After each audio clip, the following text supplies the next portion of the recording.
Hi friends, glorious എജു ടിപ്സിലേക്ക് എല്ലാവർക്കും സ്വാഗതം. നമ്മൾ കഴിഞ്ഞ ക്ലാസ്സിൽ ജ്ഞാനേന്ദ്രിയങ്ങളിൽ കണ്ണ് എന്ന ടോപ്പിക്കാണ് പഠിച്ചത്. ഇന്ന് ജ്ഞാനേന്ദ്രിയങ്ങളിലെ ചെവി എന്ന ഭാഗമാണ് നമ്മൾ പഠിക്കാൻ പോകുന്നത്. കണ്ണിൻ്റെ ക്ലാസ് കാണാത്തവർ കാണണം, ലിങ്ക് ഞാൻ ഡിസ്ക്രിപ്ഷൻ ബോക്സിൽ ഇടുന്നുണ്ട്. അപ്പോൾ വീഡിയോ ഇഷ്ടമായാൽ ലൈക്ക് ചെയ്യാനും ഷെയർ ചെയ്യാനും ചാനൽ സബ്സ്ക്രൈബ് ചെയ്യാനും മറക്കരുത്. അപ്പോൾ നമുക്ക് ക്ലാസ്സിലേക്ക് കിടക്കാം. ചെവി. ആദ്യമായിട്ട് ചെവിയെക്കുറിച്ചുള്ള പഠനം അറിയപ്പെടുന്നത് ഓട്ടോളജി എന്നാണ്. ചെവിയെക്കുറിച്ചുള്ള പഠനം അറിയപ്പെടുന്നത് ഓട്ടോളജി. ലോക കേൾവി ദിനമായിട്ട് ആചരിക്കുന്നത് മാർച്ച് 3 ലോക കേൾവി ദിനമായിട്ട് ആചരിക്കുന്നത് മാർച്ച് 3. അപ്പോൾ ചെവിയെക്കുറിച്ചുള്ള പഠനമാണ് ഓട്ടോളജി.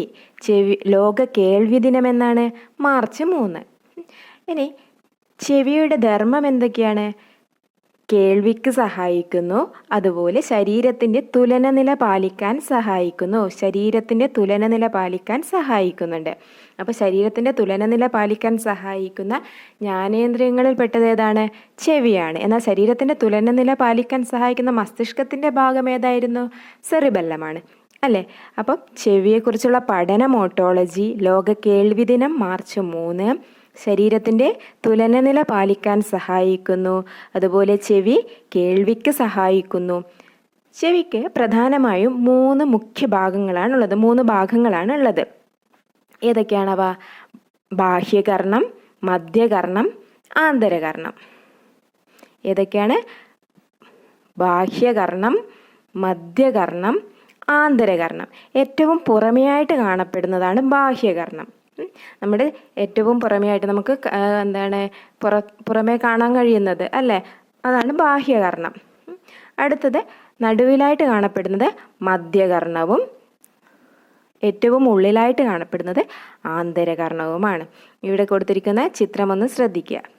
ഓക്കെ, പുറമേയുള്ളത് ബാഹ്യകർണം, നടുവിലായിട്ട് കാണപ്പെടുന്നത് മധ്യകർണം, ഏറ്റവും ഉള്ളിലായിട്ടുള്ള ഭാഗമാണ് ആന്തരകർണം. ഇങ്ങനെ ചെവിക്ക് 3 മുഖ്യ ഭാഗങ്ങളാണ് ഉള്ളത്.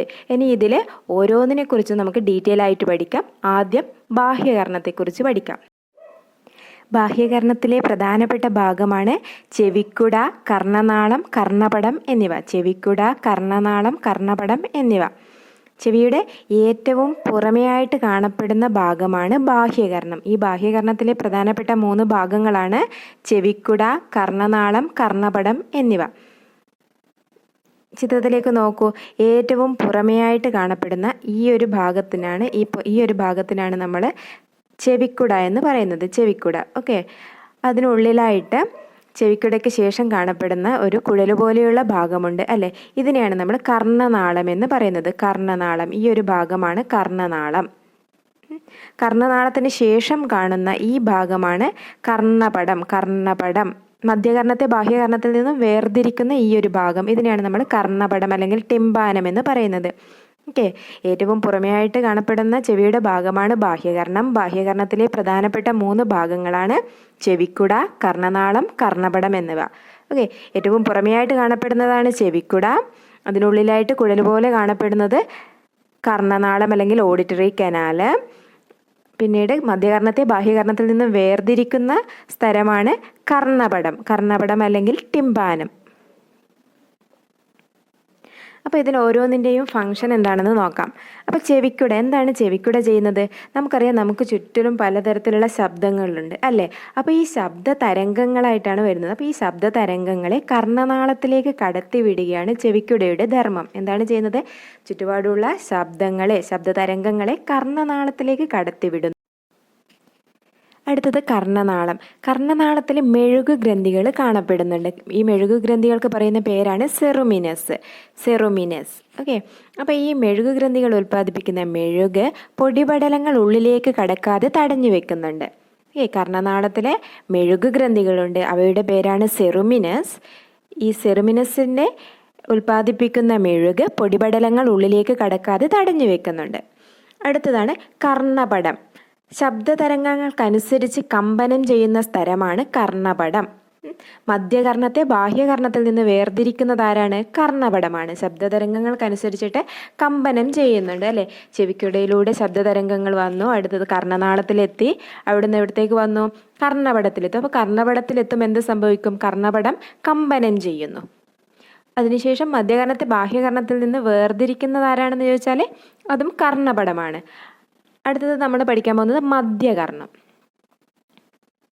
മധ്യകർണത്തിൽ പ്രധാനമായിട്ടും അസ്ഥിശൃംഖലയും കാണപ്പെടുന്നുണ്ട്, യൂസ്റ്റേഷ്യൻ നാളിയും കാണപ്പെടുന്നുണ്ട്. അസ്ഥിശൃംഖലയുടെ ധർമ്മം എന്താണ്? കർണപടത്തിൻ്റെ കമ്പനങ്ങൾ വർദ്ധിപ്പിച്ച് ആന്തരകർണത്തിൽ എത്തിക്കുന്നത് അസ്ഥിശൃംഖലയാണ്. ഈ അസ്ഥിശൃംഖലയാണ് നമ്മുടെ കർണപടം എന്താണ്? കമ്പനം ചെയ്യുന്നുണ്ട് അല്ലേ? ഈ കർണപടത്തിൻ്റെ കമ്പനങ്ങളെ വർദ്ധിപ്പിക്കും, കൂട്ടിയിട്ട് എന്ത് ചെയ്യും? ആന്തരകർണത്തിൽ എത്തിക്കുന്നു. വർദ്ധിപ്പിച്ച് ആന്തരകർണത്തിൽ എത്തിക്കുന്നത് അസ്ഥിശൃംഖലയാണ്. അസ്ഥിശൃംഖലയിലുള്ള 3 അസ്ഥികളാണ് മാലിയസ്, ഇൻഗസ്, സ്റ്റേപ്പിസ്. അവ ഓർത്ത് വെക്കുക, ഓർഡറിൽ തന്നെ ഓർത്ത് വെക്കുക. Malleus, incus, stapes. ആദ്യം മാലിയസ് ആണെന്ന് എങ്ങനെ ഓർത്തിരിക്കാം? നമുക്കറിയാം അവിടെ നിന്നാണ് ആ മധ്യകർണം തുടങ്ങുന്നത്. അപ്പം മധ്യകർണം തുടങ്ങുന്നത് മാലിയസ്. മധ്യകർണം മാലിയസ്. ഓക്കെ, മധ്യകർണം മാലിയസ്.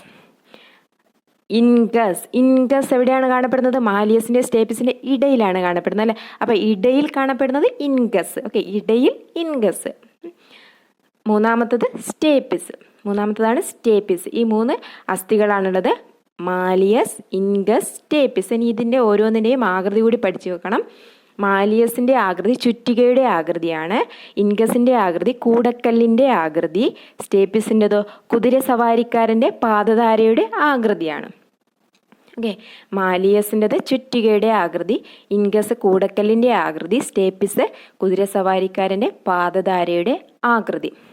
അപ്പോൾ ആകൃതി ഓർത്ത് വെക്കാൻ എങ്ങനെ ഓർത്താൽ മതി? എന്താണ്? ഒരു ചുറ്റിക എടുത്ത് കൂടക്കല്ല് നമ്മൾ എന്താണ് ഇടിച്ചു അല്ലേ? ഇടിച്ച് ഷേപ്പാക്കിയിട്ട് കുതിരസവാരിക്കാരൻ്റെ ഒരു പാദധാരി അങ്ങ് ഉണ്ടാക്കി അല്ലേ? ആദ്യം ചുറ്റിക എടുത്തു. ആ ഓർഡറിൽ പഠിച്ചു വെക്കാൻ പറയുന്നത് അതുകൊണ്ടാണ്. ആദ്യം മാലിയസ് ആണല്ലേ? അപ്പോൾ ആദ്യം മാലിയസ് ആയതുകൊണ്ട് തന്നെ ആദ്യം നമ്മൾ എന്തെടുക്കുന്നു? ചുറ്റിക എടുക്കുന്നു അല്ലേ? ചുറ്റിക എടുത്ത് ഒരു കല്ല്, കൂടക്കല്ലിന് നമ്മളൊരു കല്ലായിട്ട് കൂടക്കല്ല് അല്ലേ?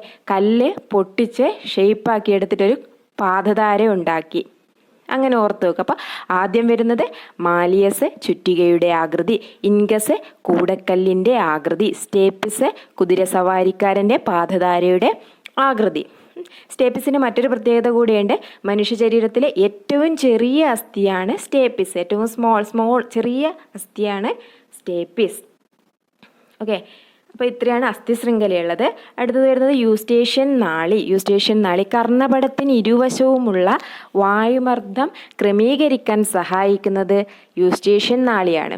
അതുപോലെ മധ്യകർണത്തെ ഗ്രസനിയുമായി ബന്ധിപ്പിക്കുന്നത് ആരാണെന്ന് ചോദിച്ചാൽ യൂസ്റ്റേഷ്യൻ നാളിയാണ്. അപ്പോൾ ചിത്രത്തിലേക്ക് നോക്കുക. യൂസ്റ്റേഷ്യൻ നാളി നിങ്ങൾക്ക് കാണാൻ സാധിക്കുന്നതാണ്. എവിടെയാണ് യൂസ്റ്റേഷ്യൻ നാളി ഉള്ളത്? ഈ കാണപ്പെടുന്നത് അല്ലേ? ഈ കാണപ്പെടുന്നതാണ് യൂസ്റ്റേഷ്യൻ നാളി. അതുപോലെ നിങ്ങൾക്ക് ചിത്രത്തിനകത്ത് ഇവിടെ കൊടുത്തിട്ടുണ്ട് കേട്ടോ, മാലിയസ്, ഇൻഗസ്, സ്റ്റേപ്പിസ്, ഇതിൻ്റെയൊക്കെ സ്ട്രക്ചർ. ഇതാണ് മാലിയസ്, നടുവിലായിട്ട് വരുന്ന ഈ ഒരു ഭാഗമാണ് ഇൻഗസ് കൂടക്കല്ലിൻ്റെ ആകൃതി അല്ലേ? സ്റ്റേപ്പിസ് കണ്ട കുതിരസവാരിക്കാരൻ്റെ പാദധാരയുടെ ആകൃതിയാണ് സ്റ്റേപ്പിസിനുള്ളത്. ഇത്രയാണ് നമ്മുടെ മധ്യകർണത്തിൽ വരുന്ന ഭാഗങ്ങൾ. ഏതൊക്കെയായിരുന്നു? മധ്യകർണത്തിലെ അസ്ഥി ശൃംഖലകളെക്കുറിച്ച് പഠിച്ചു. മാലിയസ്, ഇൻഗസ്, സ്റ്റേപ്പിസ് എന്നിവയാണ്. അപ്പോൾ മാലിയസിൻ്റെ ആകൃതി ചുറ്റികയുടെ ആകൃതി, ഇൻഗസിൻ്റെത് കൂടക്കല്ലിൻ്റെ ആകൃതിയാണെങ്കിൽ സ്റ്റേപ്പിസ് കുതിരസവാരിക്കാരൻ്റെ പാദധാരയുടെ ആകൃതിയാണ്. അതുപോലെ മനുഷ്യ ശരീരത്തിലെ ഏറ്റവും ചെറിയ അസ്ഥി ഏതാണെന്ന് ചോദിച്ചാൽ ഏതാണ്? സ്റ്റേപ്പിസ് ആണ്. അടുത്തത് യൂസ്റ്റേഷ്യൻ നാളി എന്താണ്? കർണപടത്തിന് ഇരുവശവുമുള്ള വായുമർദ്ദം ക്രമീകരിക്കാൻ സഹായിക്കുന്നതാണ് യൂസ്റ്റേഷ്യൻ നാളി. അതുപോലെ മധ്യകർണത്തെ ഗ്രസനിയുമായിട്ട് ബന്ധിപ്പിക്കുന്നത് ആരാണ്? യൂസ്റ്റേഷ്യൻ നാളിയാണ്. അടുത്തത് ഓവൽ വിൻഡോ. എന്താണ് ഓവൽ വിൻഡോ? ഈ മധ്യകർണത്തെയും ആന്തരകർണത്തെയും വേർതിരിക്കുന്നതാണ് ഓവൽ വിൻഡോ. ഓക്കെ, മധ്യകർണത്തെയും ആന്തരകർണത്തെയും വേർതിരിക്കുന്ന സ്ഥലമാണ് ഓവൽ വിൻഡോ. എവിടെയാണിത് കാണപ്പെടുന്നത്? സ്റ്റേപ്പിസിനോട് ചേർന്നിരിക്കുന്ന സ്ഥലമാണ് ഓവൽ വിൻഡോ. ഇതിൻ്റെ ധർമ്മം എന്താണ്?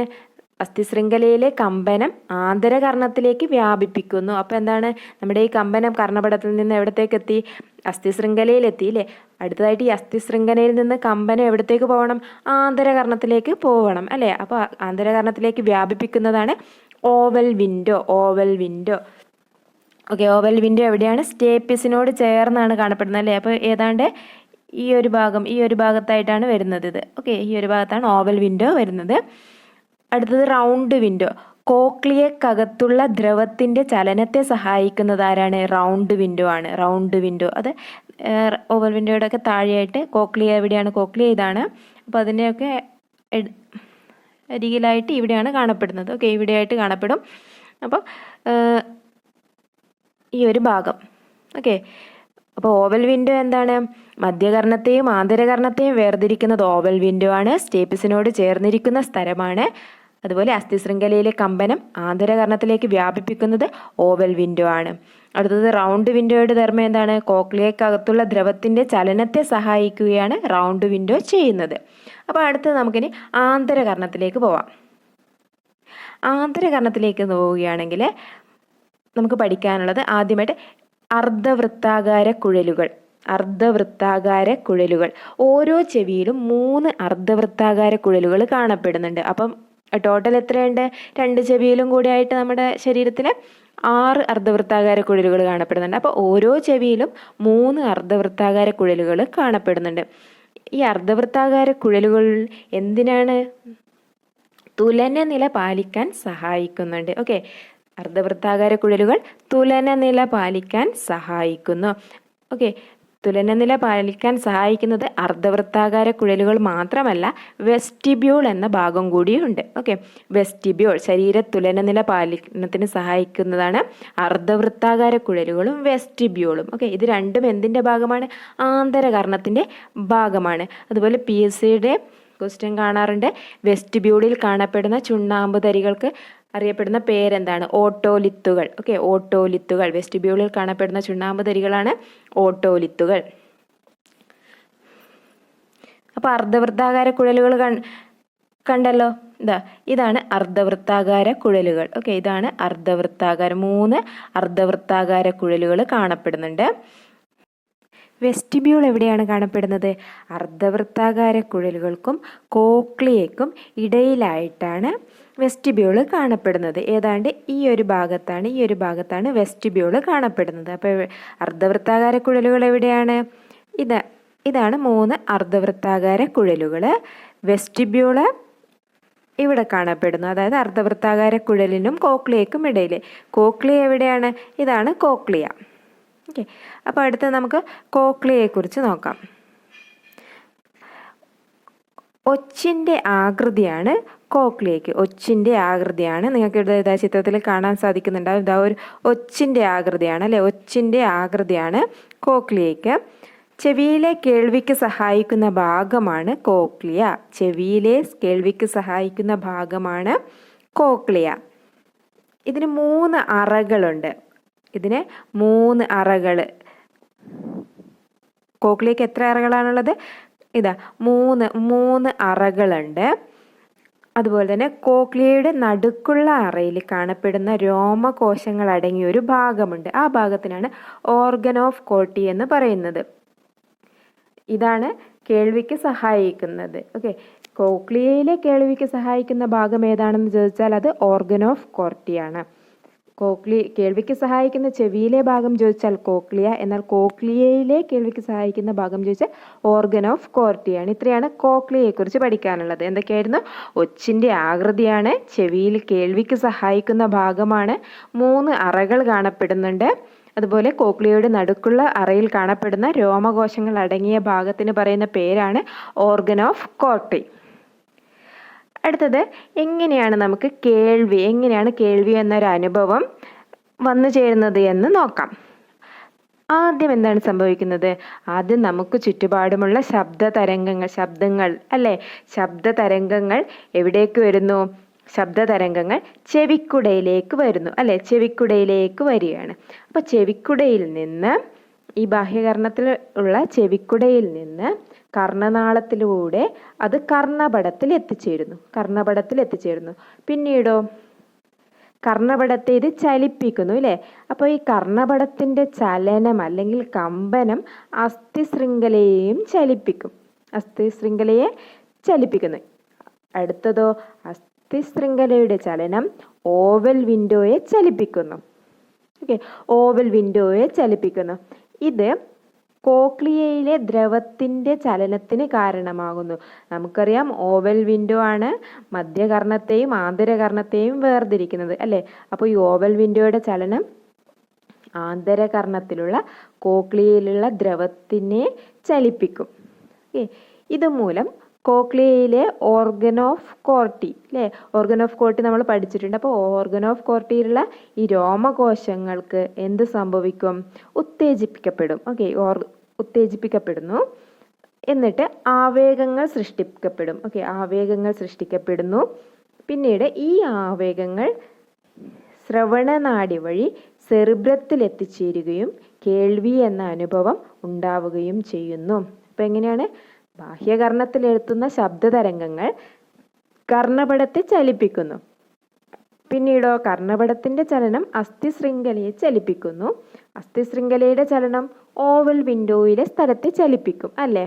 അപ്പോൾ ഇത് കോക്ലിയയിലെ ദ്രവത്തിന്റെ ചലനത്തിന് കാരണമാവുകയും ഇതുമൂലം കോക്ലിയയിലെ ഓർഗൻ ഓഫ് കോർട്ടിയിലെ രോമകോശങ്ങൾ ഉത്തേജിപ്പിക്കപ്പെടുകയും ചെയ്യും.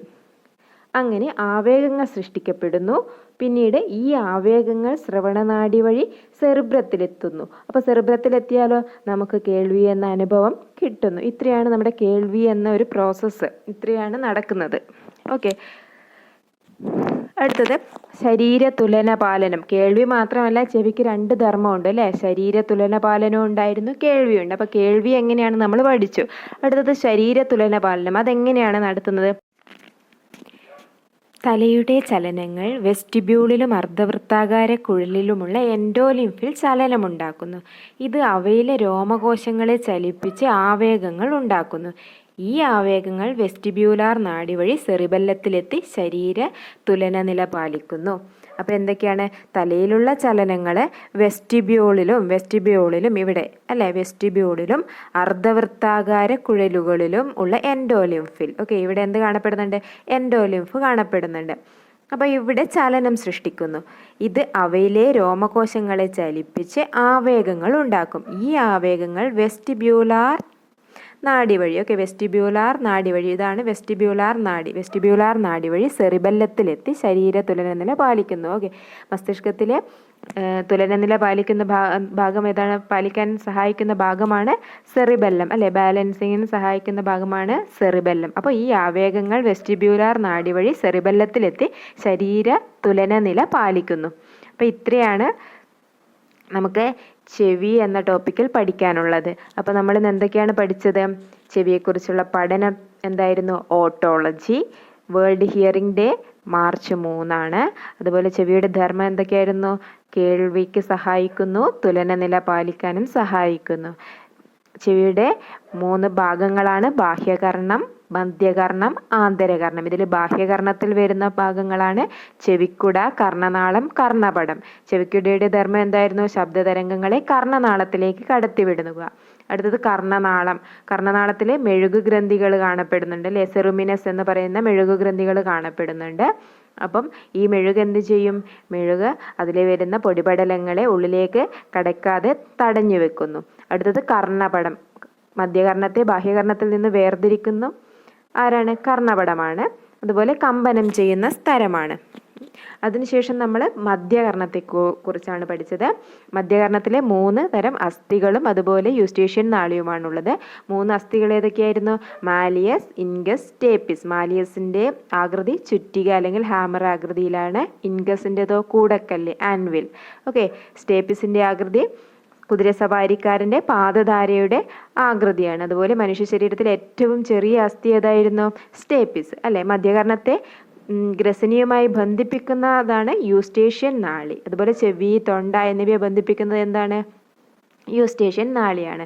പിന്നീട് നമ്മൾ ഓവൽ വിൻഡോയെ കുറിച്ച് പഠിച്ചു അല്ലെ. മധ്യകർണത്തെയും ആന്തരകർണത്തെയും വേർതിരിക്കുന്നതാണ് ഓവൽ വിൻഡോ. അല്ലേ? പിന്നീട് ആന്തരകർണത്തെക്കുറിച്ച് പഠിച്ചിട്ടുണ്ട്. ആന്തരകർണത്തിൽ എന്തൊക്കെയുണ്ട്?